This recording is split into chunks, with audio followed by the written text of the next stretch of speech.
ಮಾಧಾರ ಚೆನ್ನನ ಭಕ್ತಿಯನ್ನು ಲೋಕಕ್ಕೆ ತಿಳಿಸಬೇಕೆಂದು ಶಿವ ಮಾಧಾರ ಚೆನ್ನನ ಮನೆಗೆ ಬರ್ತಾ ಇದ್ದಾನೆ. ಮಾರು ವೇಷದಲ್ಲಿ ಬಂದ್ಬಿಟ್ಟು ಮಾಧಾರ ಚೆನ್ನನ ಜೊತೆಗೂಡಿ ಸೋಂಪೇರಿ ಚಿತ್ತ ಜಾರಿಯ ಚಿತ್ತಮಂ ಸೋಂಕಿ, ಯಾಕೆಂದರೆ ಮನೆಗೆ ಬಂದ ನಿಮಿಷತೆ ಕುಳ್ಳಿಟ್ಟು ನೆನೆಯುತ್ತೀರೆ, ವನಿತೆ ತಂದಮ್ಮ ಕಳಮಂ ಮೆಲ್ಲ ನೀವುತ್ತೀರೆ. ಒಂದು ಕ್ಲಾಸ್ನಲ್ಲಿ ಇಲ್ಲಿಯವರೆಗೆ ಪದ್ಯವಾಕ್ಯಕ್ಕೆ ಸಂಬಂಧಪಟ್ಟಂಥ ಮಾಹಿತಿಯನ್ನು ತಾವು ಕೇಳಿದ್ದೀರಿ. ಮುಂದೆ ಮಧುರಾಮೃಚಿಯಾಹ ಶಿವಲಿಂಗವಂತಾಗಿ, ಅಮೃತಕ್ಕಿಂತಲೂ ಯಾಕೆಂದರೆ ಮಿಗಿಲಾಗಿರ್ತಕ್ಕಂಥ ರುಚಿಯನ್ನು ಉಳ್ಳಂಥ ಆ ಮಾತಾದ ಚೆನ್ನಯ್ಯನ ಮನೆಯ ಅಂಬಲಿಯನ್ನು ಶಿವನು ಸೇವಿಸ್ತಾ ಇದ್ದನಂತೆ. ಶಿವನಿಗೆ ತಾಗಲು ಸುದಯ ಕಡು ಸವಿ ಹಿಂದೆ ನೂರ್ಮಡಿಸಿ ಸವಿಯಾಗಿ ಸವಿದು ದಣಿವೈಗೆಸೆದೆ ಗುರುಮೂರ್ತಿ ಉರವಣಿಸಿ. ಶಿವನು ಆ ಒಂದು ಸ್ವಲ್ಪವೂ ಕೂಡ ಬೇಸರಿಕೆ ಇಲ್ಲದಂತೆ ಆ ಅಂಬಲಿಯನ್ನು ಸೇವಿಸ್ತಾ ಇದ್ದಾನೆ. ಸೇವಿಸಿ ಮುಂದೆ ಕೊಂಡೆನೇ ನೆಂಬೆನ ಚೆನ್ನನೊಡನೊಂದಾಗಿ, ನೋಡಿ ಇಂದು ನಾನು ಚೆನ್ನನ ಜೊತೆಗೂಡ್ಬಿಟ್ಟು ಅಂಬಲಿಯನ್ನು ಸೇವಿಸ್ತಿದ್ದೀನಿ. ಉಂಡನ ಭವಂ ಸ್ವರ್ಗ ಮರ್ತಕ್ಕೆ ಪೊಸತಾಗಿ, ಉಂಡನ ಭವಂ ಭವಂ. ಇವತ್ತು ಮಾಧಾರ ಚೆನ್ನನ ಮನೆಯಲ್ಲಿ ಶಿವನು ಏನು ಮಾಡ್ತಿದ್ದಾನೆ ಅಂತಂದರೆ ಆ ಚೆನ್ನನ ಜೊತೆಗೂಡ್ಬಿಟ್ಟು ರಾಗಿಯ ಅಂಬಲಿಯನ್ನು ಸೇವಿಸ್ತಾ ಇದ್ದಂತೆ. ಆ ರಾಗಿ ಅಂಬಲಿಯನ್ನು ಸೇವಿಸಿದ ಮೇಲೆ ಇದು ಸ್ವರ್ಗ ಮರ್ತಕ್ಕೆ ಹೊಸತಾಗಿ, ಸ್ವರ್ಗ ಮತ್ತು ಏನೇಳಿ ನರ್ತಲೋಕಗಳಲ್ಲಿ ಹೊಸದಾಗಿ ಕಾಣ್ತಿದೆ. ಇದೇ ನೇಮಕ್ಕೆ ನಿತ್ಯ ನೇಮಕ್ಕೆ ಚೋಳರಾಯಂಬಂದು, ಸ್ವರ್ಗ ಮತ್ತು ಮರ್ತ್ಯಲೋಕಗಳಲ್ಲಿ ಹೊಸದಾಗಿ ಹೊಸದಾದಂಥ ಒಂದು ಘಟನೆ ನಡೆಯುವ ಹಾಗೆ ಶಿವನಾಗಿರ್ತಕ್ಕಂಥವನು ಮಾಧಾರ ಚೆನ್ನಯ್ಯನ ಜೊತೆಯಲ್ಲಿ ಕುಳಿತು ಅಂಬಲಿಯನ್ನು ಸೇವಿದನಂತೆ. ಇದನ್ನು ಕೇಳಿದ ಆ ನಾಡಿನ ಚೋಳ ಅರಸ ಪ್ರತಿದಿನವೂ ಕೂಡ, ಏಕೆಂದರೆ ಮಾಧಾರ ಚೆನ್ನಯ್ಯನಷ್ಟೇ ಶ್ರೇಷ್ಠವಾದ ಭಕ್ತಿಯನ್ನು ಶಿವನಿಗೆ ಅರ್ಪಿಸುತ್ತಾ ಆಡಂಬರದ ಭಕ್ತಿಯನ್ನು ರೂಢಿಸಿಕೊಂಡು ಬಂದಿರತಕ್ಕಂಥ ಚೋಳ ಅರಸನಿಗೆ ಹಿರಿಯನಿತ್ಯ ನೇಮಕ್ಕೆ ಚೋಳರಾಯಂಬಂದು ಪ್ರತಿದಿನವೂ ಕೂಡ ತನ್ನ ಭಕ್ತಿಯನ್ನು ಶಿವನಿಗೆ ಅರ್ಪಿಸ್ತಾ ಇರ್ತಕ್ಕಂಥವರು ಮತ್ತೊಬ್ಬ ಭಕ್ತನಾದಂಥ ಚೋಳ ಅರಸ. ಇಲ್ಲಿ ಒಂದು ಕಡೆ ಸರಳವಾಗಿರ್ತಕ್ಕಂಥ ಭಕ್ತಿ ಮಾಧಾರ ಚೆನ್ನಯ್ಯನ ಗುಪ್ತವಾದ ಭಕ್ತಿ ಆದರೆ, ಒಂದು ಕಡೆ ಆಡಂಬರದ ಭಕ್ತಿ, ಬಡವ ಮತ್ತು ಶ್ರೀಮಂತರ ಮಧ್ಯದಲ್ಲಿ ನಡೆಯುವಂಥ ಭಕ್ತಿಯ ಶ್ರೇಷ್ಠತೆ ಎಂತಕ್ಕಂಥದ್ದನ್ನು ಕವಿ ಹರಿಹರ ತಿಳಿಸ್ತಾ ಇದ್ದಾನೆ. ಹಾಗಾದರೆ ಇಲ್ಲಿ ಹರಿಹರ ಕುಂಡನಭವಂ ಸ್ವರ್ಗ ಮರ್ತಕ್ಕೆ ಹೊಸತಾಗಿ, ಶಿವನಾಗಿರ್ತಕ್ಕಂಥವನು ಸ್ವರ್ಗ ಮತ್ತು ನರಕಗಳಿಗೆ ಹೊಸದಾಗಿ ಹೊಸತನವು ಎನ್ನುವ ಹಾಗೆ ಮಾಧಾರ ಚೆನ್ನಯ್ಯನ ಮನೆಯಲ್ಲಿ ಊಟವನ್ನು ಮಾಡ್ತಾ ಇದ್ದಾನೆ ಶಿವ. ಇದನ್ನು ಕೇಳಿರ್ತಕ್ಕಂಥ ಅರಸ ಚೋಳ ಪ್ರತಿನಿತ್ಯವೂ ಕೂಡ ಶಿವನಿಗೆ ಮೃಷ್ಟಾನ್ನ ಭೋಜನಗಳನ್ನು ತಂದು ಎಡೆಯನ್ನು ನೆರವೇರಿಸುತ್ತಿದ್ದ. ಹಾಗಾಗಿ ದಿನನಿತ್ಯ ನೇಮಕ್ಕೆ ಚೋಳರಾಯಂಬಂದು, ಪ್ರತಿನಿತ್ಯವೂ ಕೂಡ ಚೋಳ ಅರಸನು ತನ್ನ ಶಿವನಿಗೆ ಈ ಒಂದು ಭಕ್ತಿಯನ್ನು ಅರ್ಪಿಸ್ತಾ ಇದ್ದ. ಅದು ಹೇಗಿತ್ತು ಅಂತಂದರೆ, ಹರನಾರಾಯಣಂಬಟ್ಟು ಕೈ ಮುಗಿಯುವುದು ತಮ್ಮೆಂದು ತನ್ನ ಭಕ್ತಿಯನ್ನು ಅರ್ಪಿಸಬೇಕಾಗಿರ್ತಕ್ಕಂಥ ಶಿವನು ಕೂಡ ಅವತ್ತು ದೇವರಿಗೆ ಪ್ರಸಾದವನ್ನು ತಂದಿದ್ದಾನೆ. ದೇವರಿಗೆ ಪ್ರಸಾದವನ್ನು ತಂದುಬಿಟ್ಟು ಅದು ಹೆಂಗಿತ್ತು ಅಂತಂದರೆ, ಶ್ರೀಮಂತನಾಗಿರ್ತಕ್ಕಂಥ ಅರಸ ನಾನಾ ರೀತಿಯ ಭಕ್ಷ್ಯ ಭೋಜನಗಳನ್ನು ತಂದು ಶಿವನಿಗೆ ಉಣಬಡಿಸುವಂಥ ಪ್ರಯತ್ನವನ್ನು ಮಾಡಿದ್ದ. ಪ್ರತಿನಿತ್ಯವೂ ಕೂಡ ನಾನಾ ರೀತಿಯ ಭಕ್ಷ್ಯ ಭೋಜನಗಳನ್ನು ತಂದು ಶಿವನಿಗೆ ಉಣಬಡಿಸಿದಂತೆ. ಅಂದು ಅವನು ದೇವಾನ್ನ ದಿವ್ಯಾನ್ನ ಅಮೃತಾನ್ನವನ್ನು ಬಡಿಸಿ, ಶ್ರೇಷ್ಠವಾಗಿರ್ತಕ್ಕಂಥ ದೇವಾನ್ನ ದಿವ್ಯಾನ್ನವನ್ನು ಅಮೃತಕ್ಕೂ ಮಿಗಿಲಾಗಿರ್ತಕ್ಕಂಥ ಶ್ರೇಷ್ಠವಾದಂಥ ಅನ್ನವನ್ನು ತಂದು ಶಿವನಿಗೆ ನಾನಾ ರೀತಿಯ ಭಕ್ಷ್ಯ ಭೋಜನವನ್ನು ಶಿವನಿಗೆ ಎಡೆಯಾಗಿ ಅರ್ಪಿಸ್ತಾ ಇದ್ದಾನೆ. ಅರ್ಪಿಸ್ಬಿಟ್ಟು ಓ ಸವಿಸಾಲಿದ ಶಾಖಗಳನ್ನು ಬಡಿಸಿ, ಅದಕ್ಕೆ ನಾನಾ ತೆರನಾಗಿರ್ತಕ್ಕಂಥ ಹಲವು ರೀತಿಯ ಪ್ರಕಾರಗಳಿಂದ ಕೂಡಿರ್ತಕ್ಕಂಥ ನಾನಾ ರೀತಿಯ ಅಡುಗೆಗಳೆಲ್ಲವನ್ನು ತಂದುಬಿಟ್ಟು ಶಿವನಾಗಿರ್ತಕ್ಕಂಥವನ ಏನೇನು ಉಣಬಡಿಸುವಂಥ ಪ್ರಯತ್ನವನ್ನು ಯಾರು ಮಾಧಾರ ಚೋಳ ಅರಸ ಮಾಡ್ತಿದ್ದಾನಂತೆ. ಅಲ್ಲಿ ಹಪ್ಪಳಂ ಚಿಲಪಾಲು, ಚಿಲುಪಾಲು ಯಾವ ರೀತಿಯಾಗಿತ್ತು? ಅಂದರೆ ವಿವಿಧ ರೀತಿಯ ಭಕ್ಷ್ಯ ಭೋಜನಗಳು ಹೇಗಿದ್ರು ಅಂದರೆ ಆ ಶಿವನಿಗೆ ಅರ್ಪಿಸ್ತಕ್ಕಂಥದ್ರಲ್ಲಿ ಹಪ್ಪಳ ಇತ್ತು, ಚಿಲುಪಾಲ, ಕೆನೆಹಾಲು, ಘಟ್ಟಗಳ ನಲ್ಲಲ್ಲಿ ನೋಡಕ್ಕೆ ಈ ರೀತಿಯಾಗಿ ಹಪ್ಪಳದಿಂದ ಕೂಡಿರ್ತಕ್ಕಂಥ, ಹಾಗೆ ಮುಷ್ಟಾನದಿಂದ ಕೂಡಿರ್ತಕ್ಕಂಥ, ದೇವಾಲಯದಿಂದ ಕೂಡಿರ್ತಕ್ಕಂಥ, ಕೆನೆಹಾಲಿನಿಂದ ಕೂಡಿರ್ತಕ್ಕಂಥ ಗಡಿಗೆಗಳಿಂದ ಅದನ್ನೇ ಘಟ್ಟಗಳ ನಲ್ಲಲ್ಲಿ ತುಪ್ಪಮಂ ಕೆನೆ ಮೊಸರ ಸಕ್ಕರೆಯ ನಲ್ಲಲ್ಲಿ, ತುಪ್ಪವೂ ಇತ್ತು, ಕೆನೆ ಮೊಸರು ಇತ್ತು, ಹಾಗೆ ಸಕ್ಕರೆಯೂ ಇತ್ತು. ಬಡಿಸಿ ಎರಸಾರುತಂ, ಬಡಿಸಿ ಶಿವನಿಗೆ ಬಂದು ಶಿವ ದೇವಾಲಯಕ್ಕೆ ಬರ್ತಿದ್ದಾನೆ, ಬಂದ್ಬಿಟ್ಟು ನಾನಾ ರೀತಿಯ ಭಕ್ಷ್ಯ ಭೋಜನಗಳೆಲ್ಲ ವಿವಿಧ ಗಡಿಗೆಗಳಲ್ಲಿ ಸಂಗ್ರಹಿಸಿ ತಂದ್ಬಿಟ್ಟು ಶಿವನ ಮುಂದಿಡ್ತಾ ಇದ್ದಾನೆ. ಅಲ್ಲಲ್ಲಿ ಮಣ್ಣಿನ ಪಾತ್ರೆಗಳೆಲ್ಲ ಎಲ್ಲವುದನ್ನು ಶಿವನಿಗೆ ಎಡೆ ಮಾಡಿಬಿಟ್ಟು ಹೇಳ್ತಾ ಇದ್ದಾನೆ. ಏನಂದರೆ ಬಡಿಸಿ ಶಿವನಿಗೆ ನೈವೇದ್ಯವನ್ನು ತಂದು ಮಾಡಿಬಿಟ್ಟು ಎರಸಾರುತಂ ಹಿಂದಕ್ಕೆ ಸರಿಬಿಟ್ಟು ಏನಂತೆ ಜವನಿಕೆಯನ್ನು ಸರಿಸಿ ಶಿವಲಿಂಗಕ್ಕೆ ಮರೆಯಾಗಿರ್ತಕ್ಕಂಥ ಆ ಒಂದು ಏನಂದರೆ ಜವನಿಕೆಯನ್ನು, ಆ ಒಂದು ಜವನಿಕೆಯನ್ನು ಸರಿಸಿಬಿಟ್ಟು ಅಲ್ಲಿ ಮುಟ್ಟನೆ ಹಾರಯ್ಯೆಂದು, ಓ ಶಿವನೇ ಸೇವಿಸು ನಾನು ತಂದಿರುವಂಥ ಆಹಾರವನ್ನು ಅಂತ ಹೇಳ್ಬಿಟ್ಟು ನನಗೆ ನಮಸ್ಕರಿಸಿ, ನನಗೆ ಪ್ರೀತಿಯಿಂದ ನಮಸ್ಕರಿಸ್ತಾ ಇದ್ದಂತೆ. ನಮಸ್ಕರಿಸಿ ಹರನಲ್ಲಿ ಹೇಳುವ ಮುಷ್ಟದಾರಯ್ಯತಿದೆ, ಅತ್ಯಂತ ಪ್ರೀತಿಯಿಂದ ಚೋಳಾಸನಾಗಿರ್ತಕ್ಕಂಥವು ತಾನು ತಂದಿರ್ತಕ್ಕಂಥ ಮುಷ್ಟಾನ್ನ ಭೋಜನವನ್ನು ಶಿವನಿಗೆ ಉಣಪಡಿಸಬೇಕು ಅಂತಕ್ಕಂಥ ಕಾರಣಕ್ಕಾಗಿ ಅಲ್ಲಿ ಶಿವನ ಪರದೆಯನ್ನು ಸರಿಸಿಬಿಟ್ಟು, ಓ ಶಿವನೇ ನಾನು ತಂದಿರುವಂಥ ಆಹಾರವೆಲ್ಲವುಗಳನ್ನು ಆರೋಗಿಸು ಅಂತ ಹೇಳ್ಬಿಟ್ಟು ನಿಲ್ತಾ ಇದ್ದಾನೆ. ಅಲ್ಲಿ ಶಿವನಲ್ಲಿ ಬೇಡ್ಕೊಳ್ತಾ ಇದ್ದಾನೆ. ಹೀಗೆ ಬೇಡ್ಕೊಳ್ತಾ ಇರಬೇಕಾದಾಗ ಹರನಲ್ಲಿ ಏನುವ ಮುಟ್ಟದಾರಯ್ಯದಿರೆ, ಶಿವ ಇದಾವುದನ್ನು ಚೋಳ ಅರಸ ತಂದಿರುವ ನಾನಾ ರೀತಿಯ ಮೃಷ್ಟಾನ್ನ ಭೋಜನವನ್ನು ಆ ಶಿವನು ನೋಡಲಿಲ್ಲ. ಅದನ್ನೇ ಏನವ ಮುಟ್ಟದಾರಯ್ಯದಿರೆ, ಪರೀಕ್ಷಿಸದೆ ವಾಸಿಸದೆ, ಪರೀಕ್ಷಿಸಲೂ ಇಲ್ಲ, ಅದನ್ನು ಮುಷ್ಟಿ ನೋಡಲಿಲ್ಲ, ಲೆಕ್ಕಕ್ಕೂ ತೆಗೆದುಕೊಳ್ಳಿಲ್ಲ, ಸುಮ್ಮನಿರೆ. ಶಿವ ಸುಮ್ಮನೆ ಹೀಗಿರುವಂಥದ್ದನ್ನು ಕೊಟ್ಟ ರಾಜವನಿಕೆಯನ್ನು ಸರಿಸಿ ಕಾಣುತ್ತಂ. ಆಗ ಚೋಳರಸನಿಗೆ ಶಿವನ ಮೇಲೆ ಕೋಪ ಬಂದುತ್ತದೆ. ಹಿಂದೆ ಏಕೆ ನನ್ನ ಆಹಾರವನ್ನು ಶಿವ ಆರೋಪಿಸಲಿಲ್ಲ, ಶಿವ ಏಕೆ ಆ ಪ್ರಸಾದವನ್ನು ಸ್ವೀಕರಿಸಲಿಲ್ಲ ಅಂತ ಹೇಳ್ಬಿಟ್ಟು ಆ ಒಂದು ಏನಿದೆ ಜವನಿಕೆಯನ್ನು ಮುಚ್ಚಿದ ಪರದೆಯನ್ನು ಸರಿಸಿ ನೋಡ್ತಿದ್ದಾನೆ. ಮುಂದೆ ಕೆಟ್ಟೆಂತೆ ಕಾಯಿತನು ರವಣಿಸುತ್ತನು.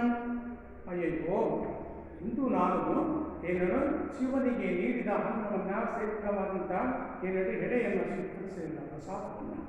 ಈ ಪ್ರಸಾದವನ್ನು ಸ್ವೀಕರಿಸಲಿಲ್ಲ ಅಂತಂದರೆ ಬಹುಶಃ ನಾನು ಈತನನ್ನು ನಂಬಿ ಕೆಟ್ಟೇನೆ, ಶಿವನನ್ನು ನಂಬಿ ಕೆಟ್ಟೇನೋ ಅಂತ ಹೇಳ್ಬಿಟ್ಟು ಕೆಟ್ಟೆನೋ ಅಂತ ಕಿತ್ತಲಗ ನೆತ್ತಿಕೊಂಡ ಅಮ್ಮಮ್ಮ ಕೊರಳಲ್ಲಿ, ಅಯ್ಯೋ ದೇವೇ ನಾನು ಕೆಟ್ಟೋಗ್ಬಿಟ್ಟೆ, ನನ್ನ ಭಕ್ತಿ ವ್ಯಕ್ತವಾಯ್ತಲ್ಲ ಅಂತ ಹೇಳ್ಬಿಟ್ಟು ಪಕ್ಕದಲ್ಲಿ ತನ್ನ ಏನೇಳಿ ಕತ್ತಿಯನ್ನು ಕಿತ್ಕೊಂಡ್ಬಿಟ್ಟು ಶಿರಕ್ಕೆ ಒತ್ತಿ ಹೂಡುತ್ತಿರಲು ತನ್ನ ಶಿರವನ್ನು ಕತ್ತರಿಸಿಕೊಳ್ಳಿಕ್ಕೆ ಮುಂದಾಗ್ತಿದ್ದಾನೆ ಚೋಳರಸ. ಈ ಸಂದರ್ಭದಲ್ಲಿ ಶಂಕರಂ ಕಣ್ಣಲ್ಲಿ ಈ ಘಟನೆ ಜರುಗಿರ್ತಕ್ಕಂಥ ಸನ್ನಿವೇಶದಲ್ಲಿ ಶಿವನು ಪ್ರತ್ಯಕ್ಷನಾಗ್ತಾನಂತೆ. ಶಂಕರನು ಪ್ರತ್ಯಕ್ಷನಾಗಿ ಓಹೋ ವಿಚಾರವಿಲ್ಲದೆ ಹಿಂದು ಮಾಡ್ತಾರೆ, ಅರಸನನ್ನು ಪ್ರಶ್ನಿಸ್ತಾ ಇದ್ದಾನೆ ಶಿವ. ಓಹೋ ವಿಚಾರವಿಲ್ಲದೆ ಹಿಂದು ಮಾಡ್ತಾರೆ, ಓ ಅರಸ ವಿಚಾರ ಸ್ವಲ್ಪವೂ ಬೇಡವೇ ನಿಮಗೆ, ವಿಚಾರವಿಲ್ಲದೆ ಈ ರೀತಿ ಮಾಡಬಹುದೇ? ಆಹಾ, ನಿಮ್ಮ ಅರಸುತನ ನಮ್ಮಲ್ಲಿ ಮಾಡ್ತಾರೆ, ಎಲ್ಲರೂ ನಿಮ್ಮ ಅರಸುತನವನ್ನು ನಮಗೆ ತೋರಿಸ್ಬಹುದೇ? ನೀವೆಲ್ಲಾದರೂ ಓಹೋ ನಿಮ್ಮ ಅರಸುತನ ನಮ್ಮಲ್ಲಿ ತೋರಿಸಬೇಕ. ಕಂಡಯ್ಯ ಚೋಳ ನಿನಗಿನಿತೂ ಸೈರಣೆಗಿಲ್ಲ. ಚೋಳ ನೋಡಿದೆ ನಿನ್ನ ಸರಣಿ ಎಂಥದ್ದನ್ನು, ನಿನ್ನ ತಾಳ್ಮೆ ಎಂಥದ್ದನ್ನು ನಾನು ನೋಡಿದೆ. ನೀನು ನಮ್ಮ ಮುಂದೆ ತೋರಿಸ್ಬೋದೇ ನಿನ್ನ ಅರಸುತನವನ್ನು? ನಿನಗೆ ಸ್ವಲ್ಪವಾದರೂ ತಾಳ್ಮೆಯನ್ನು ಬೇಡವೇ ಅಂತ ಹೇಳಿಬಿಟ್ಟು ಉಂಡೆನಾ ಚನ್ನನ ನಮಗಿಂದು ಹಸಿವಿಲ್ಲ ಹೇಳ್ತಾ ಇದ್ದಾನೆ. ನೋಡು ಚೆನ್ನಯ್ಯ, ನೋಡು ಚೋಳರಸನೇ, ಇಂದು ನಾನು ಚನ್ನನ ಮನೆಯಲ್ಲಿ ಊಟವನ್ನು ಮಾಡಿದೆ, ನನಗೆ ಇಂದು ಹಸಿವಿಲ್ಲ ಅಂತ ಹೇಳಿಬಿಟ್ಟು ಕೇಳಂಬ ಕಳದ ಸರಿಯದೇನೆಂದಂ. ಹೇಗಿತ್ತು ಅಂದರೆ ಅದನ್ನು ಮನುಷ್ಯರಿಗೂ ಸಾಧ್ಯವಿಲ್ಲದ ರೀತಿಯೊಳಗೆ ರುಚಿಯಿಂದ ಕೂಡಿರ್ತಕ್ಕಂಥ ಆ ಅಂಬಲಿಯನ್ನು ನಾನಿಂದು ಚನ್ನನ ಮನೆಯಲ್ಲಿ ಸವಿದೆನು, ಚನ್ನನ ಮನೆಯಲ್ಲಿ ಊಟವನ್ನು ಮಾಡಿದೆನು ಅಂತ ಹೇಳಿದಾಗ ಚೋಳಾದಿಗಳು ಕಡೆಯರೇನೆಂದು ಖಂಡಿಪಂ. ನೋಡು, ನಿಜವಾಗ್ಲೂ ಕೂಡ ಚೋಳಾದಿ ಅರಸರುಗಳು ಅಂಥ ಸವಿಯಾದ ಅಂಬಲಿಯನ್ನು ಸವಿಯುವುದಕ್ಕೆ ಸಾಧ್ಯವಿಲ್ಲ. ಯಾಕೆಂದರೆ ಅಂಥ ಆ ಒಂದು ಸವಿಯಾದ ಅಂಬಲಿಯನ್ನು ಇವತ್ತು ನಾನು ಯಾರು ಚಂದನ ಮನೆಯಲ್ಲಿ ಸವಿದೆನು ಅಂತ ಹೇಳ್ಬಿಟ್ಟು ಶಿವ ಹೇಳ್ತಾ ಇದ್ದಾನೆ. ಆ ಹೇಳಿದಾಗ ಮುಂದೆ ಈ ರೀತಿಯಾದಂಥ ಹೇಳಿಕೆಯನ್ನು ಚೋಳಹರಸನ ಮುಂದೆ ಹೇಳಿದಂಥ ಶಿವ ತತ್ಕ್ಷಣವೇ ಎಂದು ಶಿವನ ಲಿಂಗಗಳು ಪುಗುಲು ಕಾಣುತ್ತನು. ನೋಡಕ್ಕೆಂದರೆ ನಿಜವಾಗ್ಲೂ ಕೂಡ ಚೋಳಾದಿ ಅರಸರಾಗಿರ್ತಕ್ಕಂಥವರು ಇಂಥ ಸವಿಯಾದ ಅಮೃತವನ್ನು ಬೀರಿಸುವಂಥ ಅಂಬಲಿಯ ಊಟವನ್ನು ನಾವೆಲ್ಲೂ ಕಂಡಿಲ್ಲ. ಇಂದು ನಾನು ಮಾತಾರ ಚೆನ್ನಯ್ಯನ ಮನೆಯಲ್ಲಿ ಅಂಬಲಿಯನ್ನು ಸವಿದೆನು ಅಂತ ಹೇಳಿಬಿಟ್ಟು ತಾನು ಶಿವನ ಲಿಂಗಗಳು ಪುಗುಲು ಕಾಣುತ್ತನು. ಅಲ್ಲಿ ಶಿವ ಏನು ಮಾಡ್ತಿದ್ದಾನೆ, ತನ್ನ ಲಿಂಗದಲ್ಲಿ ಅಲ್ಲಿ ಮಾಯವಾಗ್ತಿದ್ದಾನೆ, ಆತ್ಮನಾಗ್ತಿದ್ದಾನೆ. ಶಿವನು ಅಲ್ಲಿ ಏನಾಗ್ತಾನೆ, ಕಣ್ಮರೆಯಾಗುತ್ತೆ. ಲಿಂಗಗಳು ಪುಗುಲು ಕಾಣುತ್ತನು, ಆತ್ಮನಾದನು. ಶಿವಲಿಂಗದಲ್ಲಿ ಆತ್ಮನಾದ ತಕ್ಷಣವೇ ಮುಂದೆ ನಿಂದು ಚೋಳಂ ಕೌತುಕಂ ಮಿಕ್ಕು ನೋಡುತ್ತಂ. ಈ ಒಂದು ಸನ್ನಿವೇಶವನ್ನ ಶಿವನು ಪ್ರತ್ಯಕ್ಷನಾಗಿಬಿಟ್ಟು ಚೋಳನ ಅರಸನ ಜೊತೆಯಲ್ಲಿ ಮಾತನಾಡಿಬಿಟ್ಟು ಪುರುಷ ಚನ್ನನ ಮನೆಯಲ್ಲಿ ಹೊಂದಿರುವ ಘಟನೆ ಎಲ್ಲವುದನ್ನು ವಿವರಿಸಿ ಶಿವಲಿಂಗದಲ್ಲಿ ಐಕ್ಯವಾಗ್ತಿದ್ದಾನೆ. ಅದನ್ನು ಚೆನ್ನ ಯಾರು ಚೋಳ ಕೌತುಕಂ ಮಿಕ್ಕು ನೋಡುತ್ತಂ.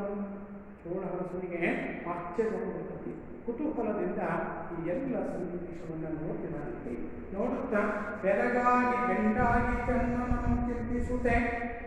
ಯಾವಾಗ ಈ ಶಿವನ ಬಾಯಿಂದ ಈ ಮಾತುಗಳನ್ನು ಕೇಳ್ತಿದ್ದನೋ ಚೋಳ ಅರಸನಿಗೆ ಇನ್ಮೇಲೆ ಬೆರಗಾಗಿ ಹೋಗ್ತಾನೆ, ಬೆಂಡಾಗಿ ಹೋಗ್ತಾನೆ, ಕುಂದಿ ಹೋಗ್ತಾನೆ. ಚನ್ನನವರಿಗೆ ಚಿಂತೆ ಪ್ರಾರಂಭ ಆಗ್ತಿದೆ ಚೋಳ ಅರಸನಿಗೆ. ಯಾಕೆಂದರೆ ಕರೆಗೊಡಲ ನಿಂತುಂಬರೆ ಎಂದು ಹುರುಳಿಸುತ್ತೆ. ಕರೆಗೊಡಲ ಯಾಕೆಂದರೆ ಹಲಾಹಲವನ್ನು ಏನನ್ನು ಕೊಡಲನ್ನು ಕಪ್ಪಾಗಿಸಿಕೊಂಡಿರ್ತಕ್ಕಂಥವು ಶಿವ ಅಂತ ಹೇಳ್ತಿದ್ದೀವಿ.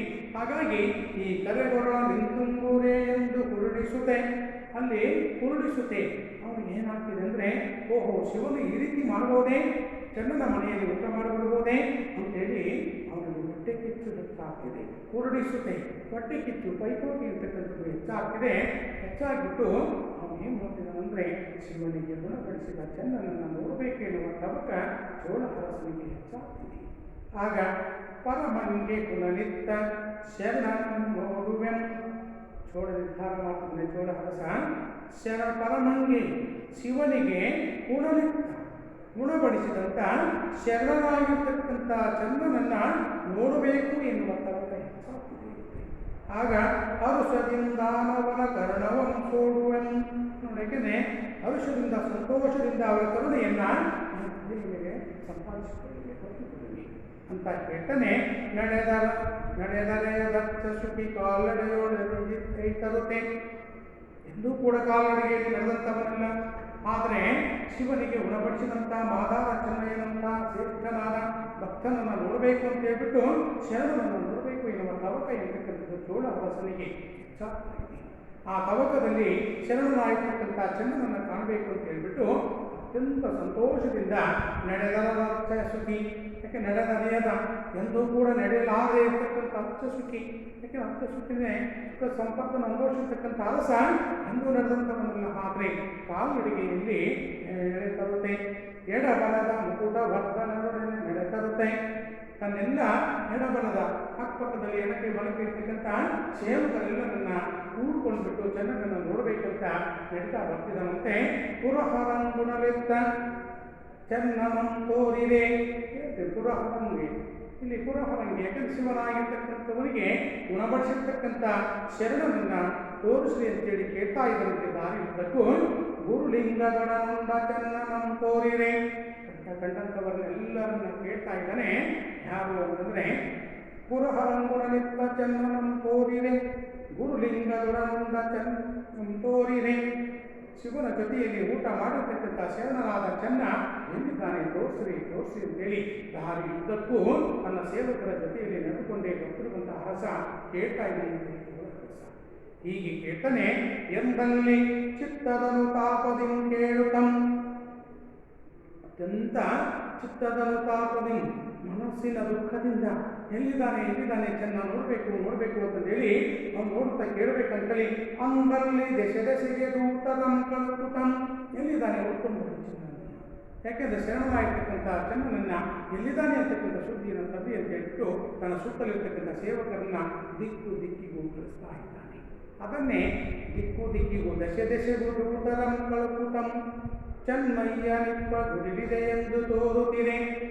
ಕೆಲವು ಬಂದಿರ್ತಕ್ಕಂಥ ದೂತರು ಏನು ಮಾಡ್ತಿದ್ದಾರೆ ಅಂತಂದರೆ, ಸೇವಕರು ಓಹೋ ಚೆನ್ನಯ್ಯ ಇಂಥ ಒಂದು ಗುಡಿಸಲಲ್ಲಿ ಇದ್ದಾನೆ ಅಂತಕ್ಕಂಥ ಸಂದೇಶವನ್ನು ಅರಸನಾಗಿರ್ತಕ್ಕಂಥ ಚೋಳ ಅರಸನಿಗೆ ತಂದು ಹೇಳ್ತಿದ್ದಾರೆ. ಆಗ ಹೇಳಿದಾಗ ಚೆನ್ನಯ್ಯ ನೊಳಗೈದವನೆಂದು ನೆನಪೇರುತ್ತೀರೆ. ಆ ಗುಡಿಸಲು ಕಾಣ್ತಾ ಇದೆ, ಗುಡಿಸಲ ಹೊರಗಡೆ ಚೆನ್ನಯ್ಯ ಇದ್ದಾನೆ ಅಂತಕ್ಕಂಥ ಸುದ್ದಿಯನ್ನು ಅಲ್ಲಿ ಇರ್ತಕ್ಕಂಥ ಜನರು ತಿಳಿಸ್ತಾ ಇದ್ದಾರೆ. ಆ ತಿಳಿಸಿದಾಗ ಒಳಗೆ ಚೆನ್ನಯ್ಯ ಕುಂದುತಂ ಯಾವಾಗ ಈ ಸುದ್ದಿ ಅಥವಾ ಈ ವಿಚಾರ ಚೆನ್ನಯ್ಯನಿಗೆ ಗೊತ್ತಾಗ್ತಿದೆಯೋ, ಗೊತ್ತಾದ ತಕ್ಷಣವೇ ಪಾಪ ಚೆನ್ನಯ್ಯ ಏನು ಮಾಡ್ತಿದ್ದಾನೆ ಅಂತಂದರೆ, ಅವನು ಒಳಗೊಳಗೆ ಕುಂದುತ್ತಾ ಇದ್ದಾನೆ, ಬಾಗ್ತಾ ಇದ್ದಾನೆ. ಅವನಿಗೆ ಭಯ ಅಂತಕ್ಕಂಥದ್ದು ಆವರಿಸುತ್ತದೆ. ಯಾಕೆಂದರೆ ತಿಳಿಯುವುದೇನೆಂದು ಕೂಗುತ್ತಂಬಾರುತ್ತಂ, ಅಯ್ಯೋ ನನಗೇನೊಂದು ತಿಳಿಯುತ್ತಿಲ್ವಲ್ಲ, ಯಾಕೆ ಹೀಗಾಯಿತು, ಯಾಕೆ ನನ್ನನ್ನು ಉಟ್ಕೊಂಡು ಬರ್ತಿರ್ಬೇಕು ಅಂತೇಳಿ ಚೆನ್ನನಿಗೆ ಒಂದು ರೀತಿ ಬಾಗ್ತಾ ಇದ್ದಾನೆ, ಕುಗ್ಗಿ ಹೋಗ್ತಾ ಇದ್ದಾನಂತೆ.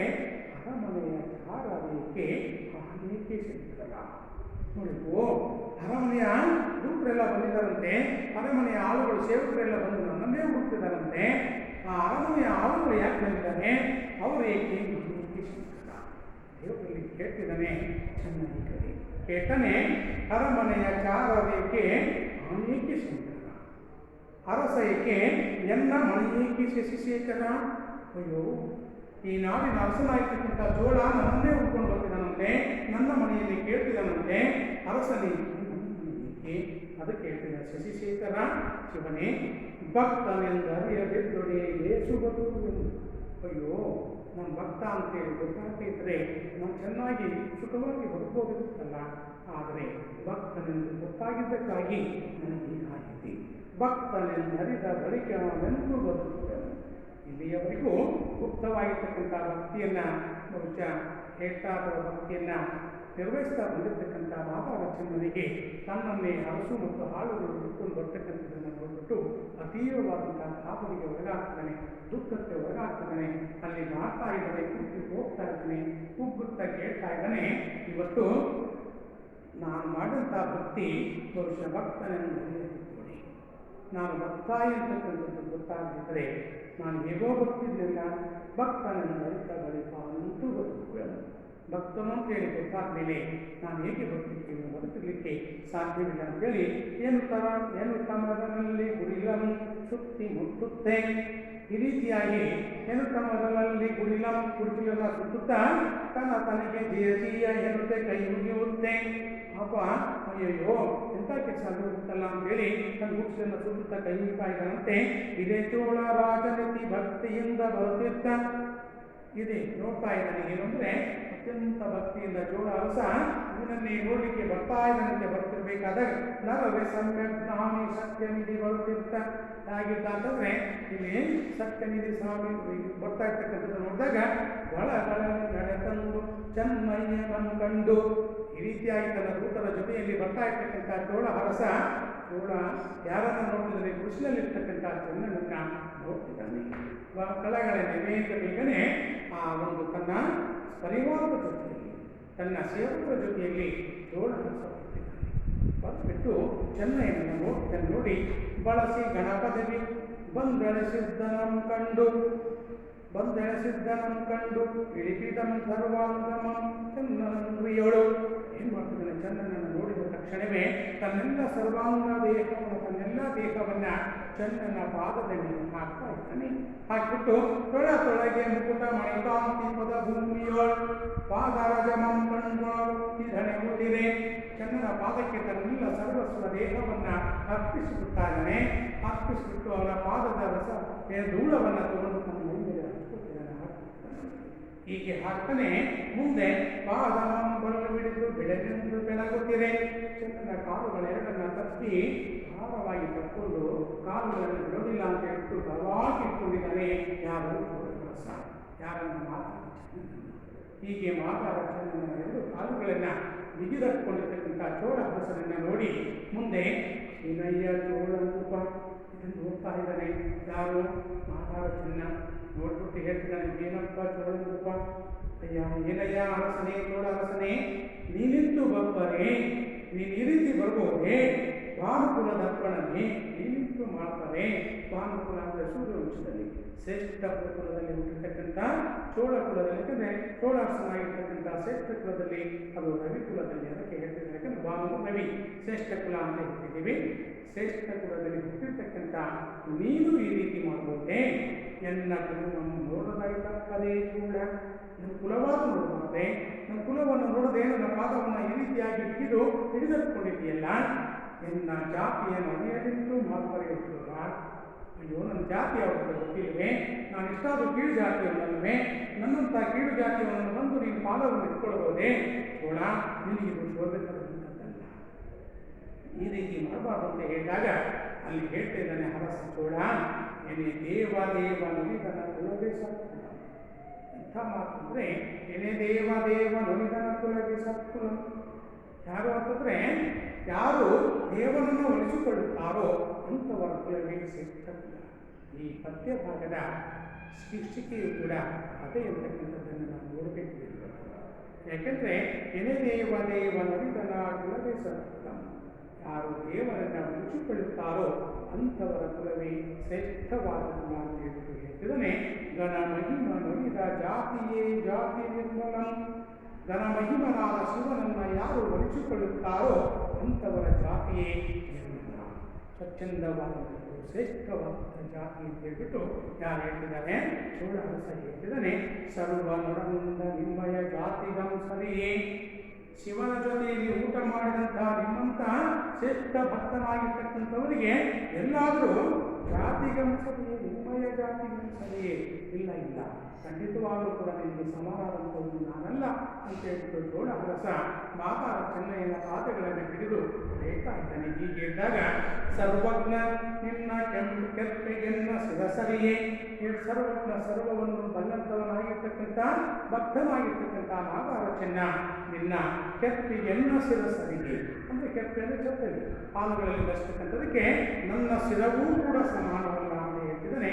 ಬಿಡನಯ್ಯ ನಿಮ್ಮ ಪದವನ್ನು ತೆತ್ತು ಬಾಳವನೇ. ನೋಡು, ನಿಮ್ಮ ಪಾದಗಳನ್ನು ಬಿಡೋದಿಲ್ಲ, ಬಿಟ್ಟರೆ ನನ್ನ ಬದುಕು ಕೂಡ ಆಗೋದಿಲ್ಲ ಅಂತ ಹೇಳ್ಬಿಟ್ಟು ಬಲವಾಗಿ ಯಾರೋ ಮಾದಾರ ಚೆನ್ನಯ್ಯನ ಕಾಲುಗಳನ್ನು ಬಿಗಿದಪ್ಪಿಟ್ಕೊಂಡಿದ್ದಾನೆ. ಗುಣಮೂರ್ತಿಯನ್ನು ಬಿಟ್ಟು ನರಕದೊಳಗಾಗುತ್ತೇನೆ. ಈ ಮುಖ್ಯ ಸಾಕ್ಷಾತ್ ಶಿವನನ್ನೇ ಒಲಿಸಿಕೊಂಡು ಶಿವನಿಗೆ ಊಟವನ್ನು ಉಣಬಡಿಸಿದ ನಿನ್ನಂಥ ಶರಣನನ್ನು ಬಿಟ್ಟು ನಾವೆಲ್ಲಾದರೂ ಈ ಭೂಮಿಯ ಮೇಲೆ ಬದುಕಲಿಕ್ಕೆ ಸಾಧ್ಯವಿದೆ, ಈ ನರಕದೊಳು ನಾನು ಆಳ್ವಿಕೆಯನ್ನು ಮಾಡಲಿಕ್ಕೆ ಸಾಧ್ಯವೇ? ಬಿಡುವುದಿಲ್ಲ ಅಂತ ಹೇಳ್ಬಿಟ್ಟು ನಡೆಹಿಂದಲ್ಲಿ ಗಜಮಸ್ತಕವನ್ನೇರಿಸುತ್ತೆ. ಈ ರೀತಿಯಾಗಿ ಶರಣನಾಗಿರ್ತಕ್ಕಂಥ ಮಾತಾಡ ಚೆನ್ನಯ್ಯನನ್ನ ಅವನು ಕಾಲಿಡಿದು ಬೇಡ್ಕೊಳ್ತಾ ಹೇಳ್ತಾ ಇದ್ದಾನೆ. ತನ್ನ ಆಸ್ಥಾನದಲ್ಲಿ ಅಥವಾ ತನ್ನ ರಾಜಧಾನಿಯಲ್ಲಿ ಏನು ಮಾಡಿ ಸಿಂಗಾರವನ್ನು ಮಾಡಿ ಅಲ್ಲಿ ಆಸ್ಥಾನಕ್ಕೆ ರಾಜಧಾನಿಗೆ ಹೋಗೋಣ ಅಂತ ಹೇಳ್ಬಿಟ್ಟು ನಡೆಹಿಂದಲ್ಲಿ ಗಜಮಸ್ತಕವನ್ನೇರಿಸುತ್ತೆ. ಆನೆಗಳನ್ನು ಕಸಿಬಿಟ್ಟು ಆನೆಯ ಮೇಲೆ ಮಾತಾಡ ಚೆನ್ನಯ್ಯನನ್ನು ಕೂಡಿಸ್ಕೊಳ್ತಿದ್ದಾನಂತೆ. ಗುಡಿಗಟ್ಟ ಹೇಳೆಂದು ಪುರದೊಳಗೆ ಸಾರಿಸುತ್ತೆ. ಅಲ್ಲಿ ಚೋಳಹರಸ ಏನು ಮಾಡ್ತಿದ್ದಾನೆ ಅಂತಂದರೆ, ಗುಡಿಗಟ್ಟ, ಯಾಕೆಂದರೆ ಅಲ್ಲಿ ಧ್ವಜವನ್ನು ಅಥವಾ ಗುಡಿಗಟ್ಟ ಸಿಂಗಾರವನ್ನು ಮಾಡೋದು, ಆ ಪಟ್ಟಣವನ್ನು ಸಿಂಗಾರ ಮಾಡಿಬಿಟ್ಟು ಅಂತೇಳಿ ಪುರದೊಳಗೆ ಸಾರಿಸ್ತಾ ಇದ್ದಾರೆ. ಇಡೀ ಪುರ ತುಂಬೆಲ್ಲ ಇದನ್ನು ಹೇಳ್ತಾ ಇದ್ದಾರಂತೆ. ನಡೆದಂದು ಮೃಡನಾಲಯದ ಮುಂದೆ ನಿಂದಿದ್ದು. ಈ ರೀತಿಯಾಗಿ ಆನೆಯ ಮೇಲೆ ಏರಿಸಿಕೊಂಡಂಥ, ಆನೆಯ ಮೇಲೆ ಹಚ್ಕೊಂಡಂಥ ಚೋಳಹರಸ ಈ ಯಾರನ್ನ, ನಮ್ಮ ಮಾದಾರ ಚೆನ್ನನನ್ನು ಆನೆಯ ಮೇಲೆ ಕುದುರಿಸಿಕೊಂಡು ನೇರವಾಗಿ ತನ್ನ ರಾಜಧಾನಿಯತ್ತ ಕರ್ಕೊಂಡು ಬರ್ತಿದ್ದಾನೆ. ಬಂದ್ಬಿಟ್ಟು ಕರುಣೇಹ ಗಜದ ಮಂಗುಲತ್ತಂ ಸಾಕು. ಕರುಣೇಹ ಅತ್ಯಂತ ಪ್ರೀತಿಯಿಂದ, ಹೆಚ್ಚಾದ ಪ್ರೀತಿಯಿಂದ ಗಜದ ಮಂಗುಲತ್ತಂ ಆ ಒಂದು ಆನೆಯ ಪಕ್ಕಕ್ಕೆ ಬಂದು ಏನು ಮಾಡ್ತಿದ್ದಾನು, ನಿಧಾನವಾಗಿ ಹತ್ತಿರಕ್ಕೆ ಬಂದು ಆನೆಯಲ್ಲಿ ಮೆಲ್ಲನೆ ಬಂದು ಕೈ ಕೊಟ್ಟು ಆನೆಯ ಮೇಲೆ ನೆನೆಸ್ಕೋಬೇಕಾದಾಗ ತನ್ನ ಕೈಯ ಆಸರೆಯನ್ನು ಚೋಳಹರಸ ಚೆನ್ನನಿಗೆ ಕೊಡ್ತಾ ಇದ್ದಾನೆ. ಕೊಟ್ಟು ನೇರವಾಗಿ ನಿಧಾನವಾಗಿ ಇಳಿಸ್ತಾ ಇದ್ದಾನೆ. ದಾನನಿಧಿ ಚೆನ್ನನು ಔಷಧದಿಂದ ಮುಂದಿಟ್ಟು, ದಾನನಿಧಿಯಾಗಿರ್ತಕ್ಕಂಥ, ಯಾಕೆಂದರೆ ಈ ರೀತಿ ಶಿವನನ್ನು ಉಳಿಸಿಕೊಂಡ ಚೆನ್ನನನ್ನು ಮುಂದಿಟ್ಕೊಂಡ್ಬಿಟ್ಟು ಏನು ಮಾಡ್ತಾನೆ, ಒಳಗೊಂಡು ಬಂದೊಳಗೆ ಶಿವಲಿಂಗಮಂ ತೋರೆ. ನೇರವಾಗಿ ಶಿವ ದೇವಾಲಯಕ್ಕೆ ಹೋಗ್ಬಿಟ್ಟು ಶಿವಲಿಂಗವನ್ನು ತೋರಿಸ್ತಾ ಇದ್ದಂತೆ. ನೊಡನೊಡನೆ ತಾರ್ಪಣೆ ಕೊಡುತ್ತಾ ತೋಳಂತೋರೆ. ಅವನ ಶಿವನಿಗೆ ತಂದು ಅವನ ಶಿವನ ದೇವಾಲಯದ ಮುಂದೆ ಚೆನ್ನನನ್ನು ನಿಲ್ಲಿಸ್ತಾ ಇದ್ದಾನೆ. ಕಂಡು ಚೆನ್ನಯ್ಯನ ಭವನ್ಗೆ ಕಡು ಮುಡಿಯುತ್ತಂ. ಯಾವಾಗ ಇದನ್ನು ಕಂಡು ನೋಡಿದಂಥ ಚೆನ್ನಯ್ಯ ಏನು ಮಾಡಿ ಚೆನ್ನಯ್ಯನೊಡವನಿಗೆ ಕಳುಮೂಳಿಗುತ್ತಂ. ಇದನ್ನು ನೋಡಿದಂಥ ಚೋಳ ಯಾಕಂದ್ರೆ ಇದನ್ನು ನೋಡಿದಂಥ ಆ ಒಂದು ಚೆನ್ನನಿಗೆ ಸಿಟ್ಟು ಬಂದಂಥದ್ದು, ಕೋಪ ಬರ್ತಿದೆ. ಕಂಡಯ್ಯ ನಿಂತು ದೂರುವರೆ ನೀನನ ಕಥಮಂ ಚೋಳನನ್ನು ಪಿಡಿತರಿಸಿದಂ ತಪ್ಪು ಮಾಡಿದನೆ. ಓಹೋ ಶಿವನೇ, ಚೆನ್ನ ಕೇಳ್ತಾ ಇದ್ದನಂತೆ ಶಿವನ ಮುಂದೆ, ಶಿವದೇವನ ಮುಂದೆ, ಶಿವನ ಮೂರ್ತಿಯ ಮುಂದೆ, ಲಿಂಗದ ಮುಂದೆ ನಿಂತ್ಕೊಂಡು ನಾನು ಏನು ತಪ್ಪಿದ್ದೀನಿ ಅಂತೇಳಿ ಚೋಳ ನನ್ನನ್ನು ಪಿಡಿತು ತರಿಸಿದೆ. ಏಳಯ್ಯ ನಿನ್ನಲ್ಲಿ ಪದವಿಯನ್ನು ಕೇಳಿದ್ದಾನೆ. ಕೇಳ್ತಾ ಇದ್ದಾನೆ, ಅಯ್ಯೋ ಶಿವನೇ, ನಾನೇನಾದರೂ ನಿನಗೆ ಪದವಿಯನ್ನು ಕೇಳಿದ್ದ, ನಾನೇನಾದರೂ ನಿನಗೆ ಪದವಿಯನ್ನು ಹೇಳಿದ್ದೇನಾ? ಹಾಗಾದರೆ ನಮ್ಮಲ್ಲಿ ಹೋಗಿ ನಮ್ಮನ್ನು ಚೋಳಾಸನ್ನು ಹಿಡಿದು ಇಲ್ಲಿಯವರೆಗೆ ತರಿಸಿದೆಯಲ್ಲ. ಯಾಕಂದರೆ ಹರೆಯ ನಂಬಲಿಯ ನರ್ತಿಸಿದವರು ಎಂದಿರುವರೆ ಏನೋ ತಿಳಿಲಾರದನೆ ಗೊತ್ತಿಲ್ಲದನೆ ನಿಮಗೆ ಅಂಬಲಿಯನ್ನು ಉಣಬಡಿಸಿದೆ. ಆ ಅಂಬಲಿಯನ್ನು ಉಣಬಡಿಸಿದ್ದಕ್ಕಾಗಿ ನನಗಿಂತ ಶಿಕ್ಷೆಯನ್ನು, ನನಗೆ ಈ ಥರದ ಶಿಕ್ಷೆಯನ್ನು ನೀನು ಕೊಡಬಹುದು ಅಂತ ಹೇಳಿಬಿಟ್ಟು ಕೇಳ್ತಾ ಇದ್ದಾನೆ. ಕೆರೆಯ ಸೂರಿದ ಶಿವನೇ ನೀವಿಂತು ದೂರುವರೆ. ಅಯ್ಯೋ, ಕೆರೆಯ ಅಂದರೆ ಚಂದ್ರನ, ಕೆರೆಯ ಮೇಲೆ ಚಂದ್ರನನ್ನು ಧರಿಸಿರ್ತಕ್ಕಂಥ ಶಿವನೇ ನೀವು ಈ ರೀತಿಯಾಗಿ ಮಾಡಬಹುದು ಅಂತ ಹೇಳಿಬಿಟ್ಟು ಚೆನ್ನಯ್ಯ ಕೇಳ್ತಾ ಇದ್ದಾನೆ. ಮೇದಿನಿಗೆ ಬೀದಿಗಳು ಆಗುವುದೆನ್ನಯ್ಯ ಭಕ್ತಿ. ಅಯ್ಯೋ, ಈ ಮೂಲಕ್ಕೆಲ್ಲ ನನ್ನ ಭಕ್ತಿ ಅಂತಕ್ಕಂಥದ್ದು ಬಯಲಾಗುತ್ತದೆ ಅಂತಲ್ಲ, ಆ ಭಕ್ತಿಯನ್ನು ಬಯಲಾಗುವಂತೆ ಮಾಡಿದೆಯಲ್ಲ ಅಂತ ಹೇಳ್ಬಿಟ್ಟು ಯಾರೋ ಚೆನ್ನ ಶಿವನಲ್ಲಿ ಕೇಳ್ತಾ ಇದ್ದಾನೆ. ಎಂಥ ಕೆಲಸ ಮಾಡುತ್ತಿದೆಯಲ್ಲ, ಬೀದಿಗಳು ಆಗುವಂತೆ ಬಯಲಾಗುವಂತೆ ಮಾಡಿದೆಯಲ್ಲ, ವಾದಿಗೆ ಅರಳೆಯನ್ನು ಭಕ್ತಿ. ಅಯ್ಯೋ, ನಿಂತುಟವಾದ ಮಾಡಬೇಡ, ಎಂಥ ಅಲೆಯನ್ನು, ಎಂಥ ವಿಪತ್ತನ್ನು ತಂದಿಟ್ಟುತ್ತಲ್ಲ ಈ ಭಕ್ತಿ ಅಂತೇಳಿ ಇಲ್ಲಿ ಎಳೆಯೋಳು ಎರಡೆಲ್ಲತನ ವಾಸನೆ ಮಾಡಿ. ಅಯ್ಯೋ, ಈ ಭೂಮಿ ಮೇಲೆ ನಾನು ಈ ಭಕ್ತಿ ಇರುವುದಿಲ್ಲ.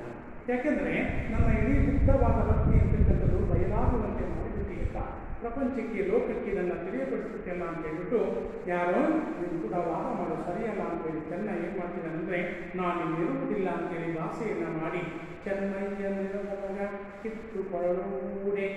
ಯಾಕಂದರೆ ಕೊರಳೂಡೆ ಚೆನ್ನಯ್ಯ ಏನು ಮಾಡ್ತೀನಿ ಕತ್ತಿಯನ್ನು ತಗೊಂಡ್ಬಿಟ್ಟು ಒಂದು ಶಿರವನ್ನು ಕತ್ತರಿಸ್ಕೊಳ್ಳಿಕ್ಕೆ ಮುಂದಾಗ್ತಿದ್ದಾನೆ. ಹೀಗೆ ಶಿರವನ್ನು ಕತ್ತರಿಸ್ಕೊಳ್ಳಿಕ್ಕೆ ಮುಂದಾದಂಥ ಸಂದರ್ಭದಲ್ಲಿ ಶಿವಲಿಂಗದಿಂದ ಶಿವನೇ ತಂದು ನೆರೆಪಿಡಿದು ಯಾವಾಗ ಚೆನ್ನ ಕತ್ತಿಯಿಂದ ತನ್ನ ತಲೆಯನ್ನು ಕತ್ತರಿಸಿಕೊಳ್ಳಿಕ್ಕೆ ಸಿದ್ಧನಾಗ್ತಿದ್ದನೋ ಆಗ ಶಿವಲಿಂಗದಿಂದ ಮತ್ತೆ ಶಿವನು ಪ್ರತ್ಯಕ್ಷನಾಗಿಬಿಟ್ಟು ಹೇಳ್ತಿದ್ದಾನೆ. ವಿಚಾರ ಎಂದೆಂತೂ ಮಾಡ್ತಾನೆ ನೀನದು. ಯಾಕೆಂದರೆ ಶಿವಲಿಂಗದಿಂದ ಶಿವನೇ ತಂದು ನೆರೆಪಿಡಿದು ಅವಿಚಾರದಿಂದಿಂತು ಮಾಡ್ತಾರೆ ಇಂತು ಮಾಡ್ತಾರೆ ನೀನದೆದು ಮರೆದು ಚೋಳಂಗೆ ಬೇಡಡೆ ಕೋಪ ವಿನೀತಿಗೆ. ಯಾಕೆಂದರೆ ಅಯ್ಯಯ್ಯೋ, ಅರಿಯದೆಂದವು ಚೆನ್ನ ಸಹಿಸು ಆತುರಬೇಕೆ. ಅಯ್ಯೋ, ವಿವೇಕಿಯಾದವರು ವಿಚಾರಹೀನರ ಹಾಗೆ ವರ್ತಿಸಬಹುದೇ? ನಿನಗೂ ತಿಳಿಯಬಾರ್ದೆ ಸ್ವಲ್ಪ ಆದರೂ. ನೀನು ವಿವೇಕಿಯಾಗಿದ್ದೀಯಾ? ವಿವೇಕಿಯಾಗಿರ್ತಕ್ಕಂಥವರು ವಿಚಾರಹೀನರಾಗಿ ವರ್ತಿಸಬಹುದೇ? ಖಂಡಿತವಾಗಿ ವರ್ತಿಸುವುದು ಸರಿಯಲ್ಲ ಅಂತ ಹೇಳ್ಬಿಟ್ಟು ಚೆನ್ನನನ್ನು ಕಳೆದು ಬಿಡಿಸ್ತಾ ಇದ್ದಾನೆ. ಯಾರು ಕಳೆದು ಬಿಡಿಸ್ಬಿಟ್ಟು ಅವನಿಗೆ ಕೇಳ್ತಾ ಇದ್ದಾನೆ, ಏನಂದರೆ ನೀನು ವಿವೇಕಿದೆಯಪ್ಪ, ತಿಳುವಳಿಕೊಳ್ಳುವಂಥವನಾಗಿದ್ದೀಯಾ, ಅಂಥದ್ರಲ್ಲಿ ವಿಚಾರಹೀನನ ಹಾಗೆ ನೀನು ವರ್ತಿಸ್ತಿದೆಯಲ್ಲ ಅಂತ ಹೇಳಿಬಿಟ್ಟು ಎಂದು ಗುಣಭೋಕ್ತಿ ಚೆನ್ನಂಗೆ ನೇಹಮನೆಂದು ಈ ರೀತಿಯಾಗಿ ಆ ಶಿವನಾಗಿರ್ತಕ್ಕಂಥವನು ಚಂದ್ರನ ಮೇಲೆ ಅಪಾರವಾದ ಪ್ರೀತಿಯನ್ನು ತೋರಿಸಿ ಅಲ್ಲಿಯೇ ಪಕ್ಕದಲ್ಲಿ ನಿಂತಿರ್ತಕ್ಕಂಥ ಚೋಳನಿಗೆ ಚಂದನನ್ನು ತೋರ್ಸಂದು. ಚಂದನಿಗೆ ಯಾರೋ ಚಂದನನ್ನು ತೋರಿಸ್ತಾ ಇದ್ದಾನೆ. ಯಾರಿಗೆ? ಚೋಳ ಅರಸನಿಗೆ ಖುಷಿ ಹೇಳ್ತಿದ್ದಾನೆ.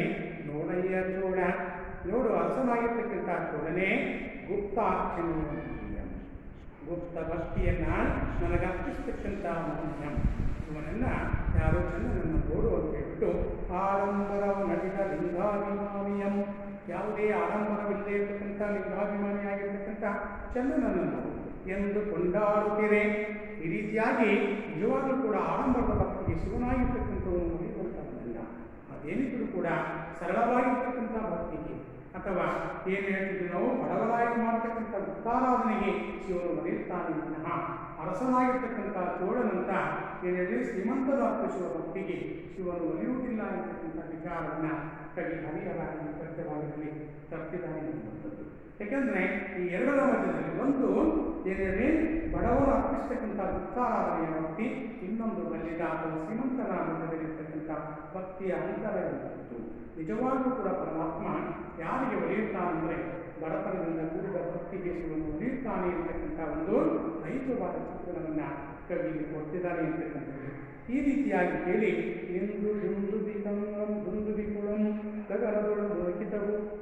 ಎಂದು ದುಂದುಬಿಕುಳಬೇಕಂದ್ರೆ ಈ ರೀತಿಯಾಗಿ ಆಕಾಶದಲ್ಲಿ ಹೂಮಳೆಗಳಿರುವಂತೆ ಅಲ್ಲಿ ಬಂದ ಪುಸ್ತಕದೊಳಗೆ ಚಂದನ ಕುಳ್ಳಿರಿಸಿ ಆಕಾಶದಲ್ಲಿ ಹೂಮಳೆ ಅಂತಕ್ಕಂಥ ಸುರಿತಾ ಇದೆ. ಆಗ ಪುಸ್ತಕ ವಿಮಾನ ಅಂತಕ್ಕಂಥದ್ದು ಆಕಾಶದ ಮಾರ್ಗವಾಗಿ ಬರ್ತಾ ಇದೆಯಂತೆ. ಆ ಬಂದಿರತಕ್ಕಂಥ ಆ ಒಂದು ಪುಸ್ತಕ ವಿಮಾನದಲ್ಲಿ ಹಿಂದೂದರ ಆನಂದದಿಂದಲೂ ಸಲಗರಿಸಿ, ಹಿಂದೂದರ ಆನಂದದಿಂದ ಶಿವನಾಗಿರ್ತಕ್ಕಂಥವನು ಅತ್ಯಂತ ಸಂತೋಷಭರಿತನಾಗಿ ಕೈಲಾಸ ಅಂತಕ್ಕೂ, ಯಾಕೆಂದರೆ ಕೈಲಾಸಕ್ಕೆ ಇವನನ್ನು ಪುಸ್ತಕ ವಿಮಾನದಲ್ಲಿ ಚಂದನನ್ನು ಕರ್ಕೊಂಡು ಹೋಗ್ತಿದ್ದಾನಂತೆ. ಹೀಗೆ ಕರ್ಕೊಂಡು ಹೋಗ್ಬಿಟ್ಟು ಅಲ್ಲಿ ಸಿಂಹಾಸನನ್ನೇರಿ ಅಲ್ಲಿ ಶಿವ ಸಿಂಹಾಸನ ಮೇಲೆ ಕುತ್ಕೊಂಡ್ಬಿಟ್ಟು ಶೈಲಜೆಗೆ ತನ್ನ ಪತ್ನಿಯಾಗಿರ್ತಕ್ಕಂಥ ಪಾರ್ವತಿಗೆ ಹೇಳ್ತಿದ್ದಾನಂತೆ, ಚನ್ನನಂ ಸಂತೋಷದಿಂದ ತೋರಿ. ಪಕ್ಕದಲ್ಲಿ ಕೂಡಿಸ್ಕೊಂಡಿರ್ತಕ್ಕಂಥ ಚನ್ನನನ್ನು ತೋರಿಸ್ತಾ ಇದ್ದಾನಂತೆ. ತೋರಿಸಿ ತನ್ನ ಪತ್ನಿಯಾಗಿರ್ತಕ್ಕಂಥ ಯಾರು ಇಲ್ಲಿ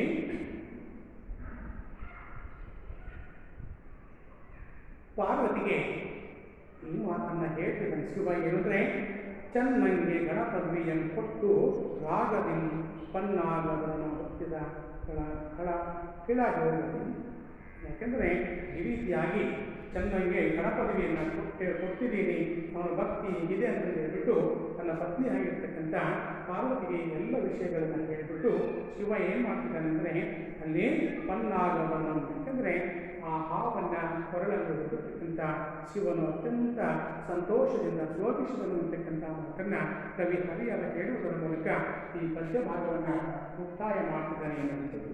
ಹೀಗಾಗಿ ನಿಜವಾಗಿಯೂ ಕೂಡ ಭಕ್ತಿ ಅಂತಕ್ಕಂಥದ್ದು ಆಡಂಬರದ ಭಕ್ತಿಗಿಂತ ಸರಳವಾದ ಭಕ್ತಿಯೇ ಶ್ರೇಷ್ಠ.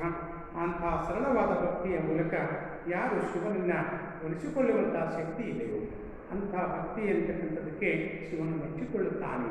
ಇಲ್ಲ ಅಂತಂದರೆ ಆಡಂಬರದ ಭಕ್ತಿ ಮುಖ್ಯವಲ್ಲ, ಸರಳ ಭಕ್ತಿಯೇ ಶ್ರೇಷ್ಠ, ಅಂತ ಬಡವನ ಭಕ್ತಿಯೇ ಶ್ರೇಷ್ಠ ಎನ್ನುವುದಕ್ಕೆ ಮಾದಾರ ಚೆನ್ನಯ್ಯನು ಆ ಒಂದು ಮಾಡ್ತಾ ಇದ್ದಂಥ ಭಕ್ತಿ ಅಥವಾ ಆ ಒಂದು ಭಕ್ತಿಗೆ ಶಿವನಾಗಿರ್ತಕ್ಕಂಥವನ್ನು ಮೆಚ್ಚಿ ಅವನಿಗೆ ಯಾರೋ ಮಾದಾರ ಚೆನ್ನನಿಗೆ ಸಕಲ ಪದವಿಯನ್ನು ಕೊಟ್ಟು ಅಲ್ಲಿ ಕೈಲಾಸದಲ್ಲಿ ಆ ಒಂದು ಶಿವದೇವರ ಪದವಿಯನ್ನು ನೀಡಿ, ಏಕೆಂದರೆ ಸಹಜವಾಗಿಯೇ ಅಲ್ಲಿರ್ತಾ ಇರ್ತಕ್ಕಂಥ ಸಾಲಿನಲ್ಲಿ ಶಿವಗಣಾಧೀಶರ ಸಾಲಿನಲ್ಲಿ ಒಂದು ಸ್ಥಾನವನ್ನು ಕೊಟ್ಟ ಅಂತಕ್ಕಂಥ ಮಾತನ್ನ ಹರಿಹರ ಕವಿ ಹೇಳುವುದರ ಮೂಲಕ ಈ ಒಂದು ಕಾವ್ಯ ಭಾಗವನ್ನು ಮುಕ್ತಾಯ ಮಾಡ್ತಿದ್ದಾರೆ ಅಂತಕ್ಕಂಥದ್ದು.